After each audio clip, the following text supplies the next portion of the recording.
साथियों, जय मूल निवासी। मैं हूं हंस कुमार और आप देख रहे हैं हंस टीवी बिहार।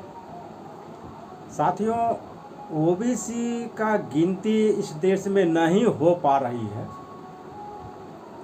सरकार करना नहीं चाहती है और बहुत सारे ओबीसी के नेताओं को भी ओबीसी का गिनती बहुत ज़्यादा महत्वपूर्ण नज़र नहीं आता है। ओबीसी लोगों के भी बहुत सारे लोगों को कि ओबीसी का गिनती हो, उन्हें यह गिनती बहुत ज़्यादा महत्वपूर्ण नज़र नहीं आता है। अब बहुत सारे ओबीसी के नेताओं को भी यह गिनती बहुत ज़्यादा महत्वपूर्ण नहीं लगता है। अगर ऐसा होता, उन्हें लगता कि गिनती हमारा बहुत महत्वपूर्ण है, ओबीसी का गिनती महत्वपूर्ण है, तो वह सरकार पर दबाव बनाते, आग्रह करते या आंदोलन करते। लेकिन बहुत सारे लोगों को यह गिनती बहुत ज़्यादा महत्वपूर्ण नहीं लगता है। मैं इस पर कुछ बातें आपको बताना चाहता हूँ। बहुत सारा सुविधा मिलेगा गिनती होने के बाद। मैं सिर्फ एक एग्जाम्पल देना चाहूँगा शिक्षा पर, कि अगर 1000 एक गांव का गिनती हो ब्राह्मणों के, तो ब्राह्मणों का एक गांव अगर 1000 का आंकड़ा आता है, तो उस 1000 के आंकड़ा में अगर ये आंकड़ा निकाला आ जाएगा कि इसमें कितना ग्रेजुएट है, तो 1000 में 900 कम से कम होगा ग्रेजुएट। ब्राह्मणों के 1000 के संख्या में 900 से ज़्यादा ग्रेजुएट लोग होगा। और इधर ओबीसी के 1000 का गिनती अगर होता है, 1000 लोगों का गिनती हुआ, तो उसमें पता चला कि 9 ग्रेजुएट है।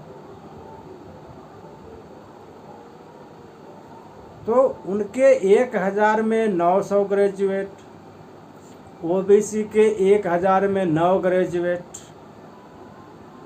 तो इससे भी पता चलता है कि शिक्षा को कितना महंगा कर दिया गया है। और ये शिक्षा का महंगाई जानबूझकर किया गया, ताकि ये SC ST ओबीसी के लोग ही प्रभावित रहे। इनके तक वह शिक्षा नहीं पहुंचना चाहिए, इसलिए शिक्षा का निजीकरण किया। और आज शिक्षा इतना महंगा है कि मीडियम वर्ग के लोग भी, जो मध्यम वर्ग के लोग हैं, वे भी उतने महंगा शिक्षा को अफोर्ड नहीं कर सकते हैं। तो ये आंकड़ा आएगा, जब ये आंकड़ा आएगा तब लोगों को पता चलेगा कि शिक्षा के क्षेत्र में कितना पीछे है और पीछे का कारण क्या है। शिक्षा महंगा कर दिया गया है निजीकरण के द्वारा। दूसरी बात कि अगर IAS IPS में ये लोग एप्लीकेशन करते हैं,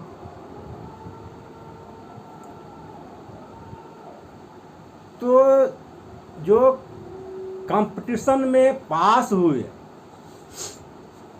जो सिविल सर्विसेज एग्ज़ाम में पास होते हैं, उनको वह लोग क्रीमी लेयर के नाम पे मैनेज कर देता है कि आप क्रीमी लेयर में आते हो।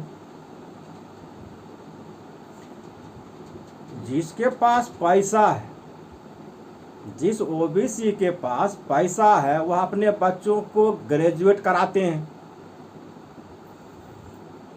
तो जो ग्रेजुएट किए, उनके पास चूँकि पैसा है, तो उनको कह दिया गया कि आप क्रीमी लेयर में आते हो। जिसके पास पैसा नहीं है, सरकार उसे कह दिया कि आपको अधिकार मिलेगा, आपको ये रिजर्वेशन आपको मिलेगा। जब उनका लड़का एप्लीकेशन करेगा तो उसको बोलेगा आपके पास तो मेरिट ही नहीं है।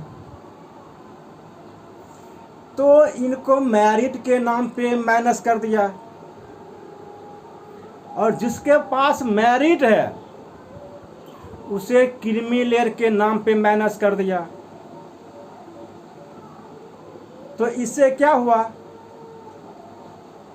एक को आपने क्रीमी लेयर के नाम पे माइनस किया, दूसरे को मेरिट के नाम पे माइनस किया।